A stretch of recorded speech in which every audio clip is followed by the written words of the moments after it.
في 19 أكتوبر كان لقاء النادي الإسماعيلي والتحدي الليبي في المباراة الثانية للناديين في بطولة كأس الأندية الإفريقية. تلك المباراة التي أقيمت على ملعب نادي الزمالك.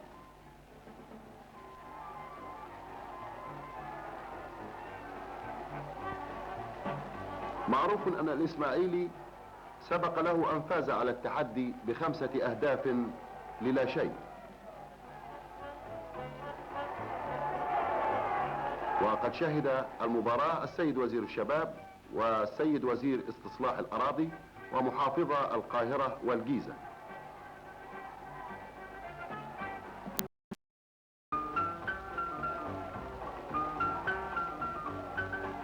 وقد انتهت المباراة بفوز الإسماعيلي ب3 أهداف، وهكذا بدأ الإسماعيلي رحلته مع البطولة صاعدا إلى دور الثمانية في المسابقة.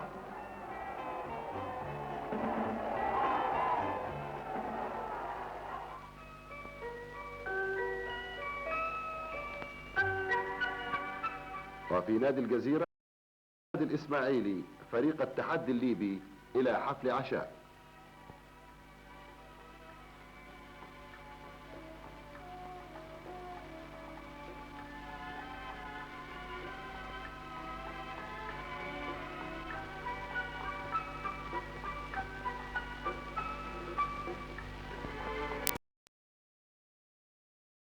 زيارة الفريق إلى أسوان بدعوة من النادي الإسماعيلي ورئيسه.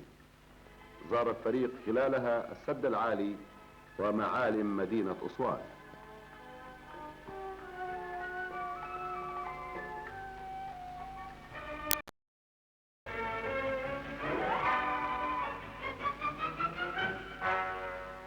وفي رحلة الجهد والبذل التي كان على النادي الإسماعيلي أن يقطعها ليصل إلى الدور النهائي لبطولة كأس الأندية الإفريقية، كانت مباراة النادي مع فريق جورماهيا بطل كينيا في 31 أكتوبر.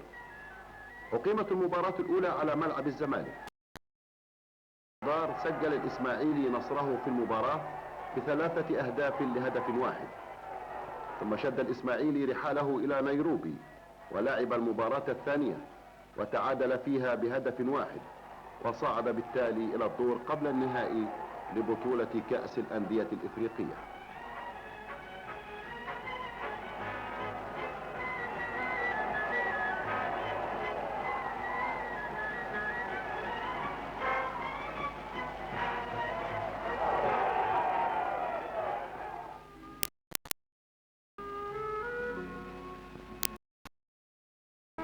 وواصل الإسماعيلي استعداداته لمباراتي الدور قبل النهائي، منها الاستعداد الروحي والنفسي وشحذ قوى اللاعبين، ومن ذلك حفل الإفطار الذي أقامه يوم 1 ديسمبر رئيس النادي للاعبين وفرق المقاولون العرب والنقاد الرياضيين الذين ألقوا كلمات التشجيع لأفراد الفريق.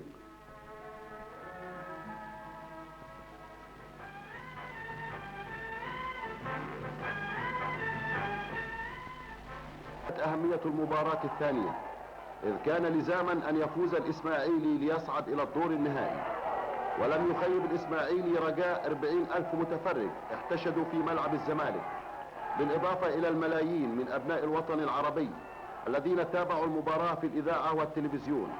وحقق الإسماعيلي الفوز ب3 أهداف لهدفين بعد مباراة ممتعة قوية أداها اللاعبون بفدائية وروح.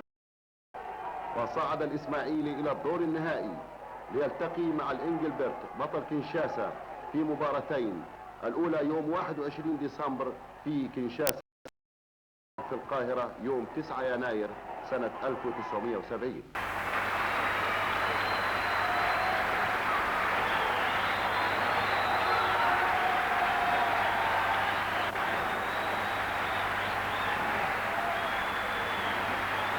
ماشي يعني وبينقل وده 3 4 قريبين وكمان يحط جول اولاني، يحط جول اوف. فاول، هيدي فاول ولا يدي اوف سايد ولا يدي ايه؟ مفيش حاجه. انا شايف الحكم والجمهور بيهلل الجمهور وفرحان، لكن لا زال لسه النتيجه اللي انتم شايفينها اهو 0-0، ولا زال النتيجه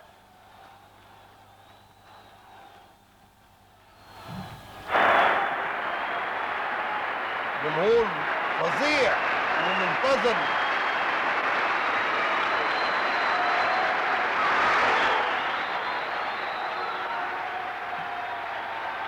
جول الاولاني لعلي ابو جريشه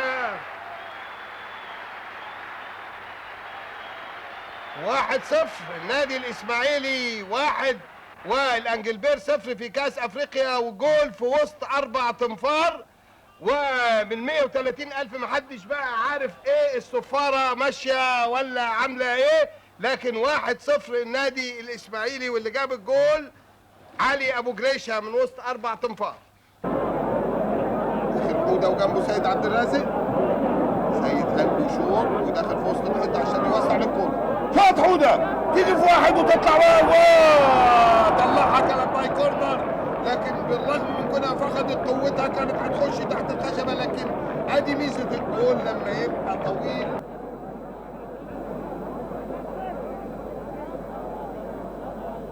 تاني بيطلع كاتومبا، كالينزو بيهجم من واحد لتاني لكن بتروح وياخدها كالينزو، بيدي قدام كامبا وكالينزو بينقلوها على الشمال وماشي تشنبو بينقل في النص، خش عليه وتكتل، بتيجي تاني في النص ودخلوا بيحطها. ليه بنقول حته الوسط رجلها 1-1 بعد من الدقيقه واحده كان على بكره يقدر الاسماعيلي يبقى 2-0، يبقى في دقيقه واحده او في دقيقتين 1-1. الجول الاولاني ده لانجلبير ويبقى الاسماعيلي 1 وانجلبير 1، وفات 7 دقايق من ناحيه الشمال وانشاطت وطلعها كالامباي، وده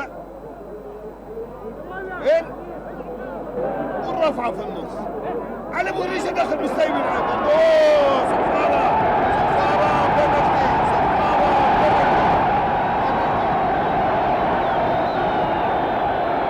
ما في فايده من الاحتجاج. قرار الحكم هو قريب وبيدي وبيشاور اهو على النقطه، وعلى ابو جريشه مرمي في الارض ما عدا اللي واقف في الجول واللي هيشوط. داخل زيد عبد الرازق بيحط، هي في المقص الجول الثاني،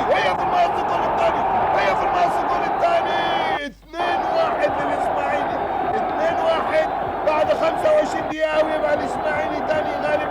فاضل 20 دقيقة، موتوا نفسيكوا، يفضل معاكم كاس افريقيا باقي 20 دقيقة على انتهاء المباراة. واللي جاب الجول سيد عبد الرازق زق على ابو جريشه، والبنالتي بعد 25 دقيقة، وتقدم سيد حطها حلوة في المقص الشمال.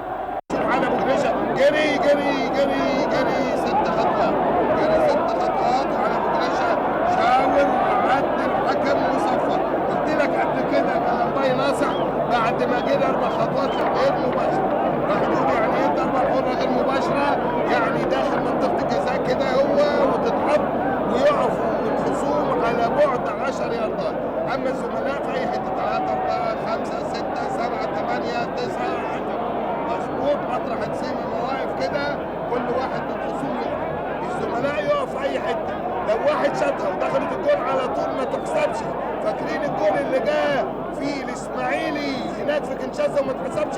لازم يبصيها بصها وسيد يحط في المقص الجول الثالث وانتهى الماتش. باقي 3 دقايق او 2 دقايق ونص والجول الثالث والجمهور هيتجنن. الجول الثالث وفاضل 2 دقايق ونص او 2 دقايق على انتهاء المباراه، وسيد عبد الرازق اللي جاب البنالتي هو اللي جاب الشوطه الحلوه وفي نفس المكان المقص الشمال بتاع البنالتي.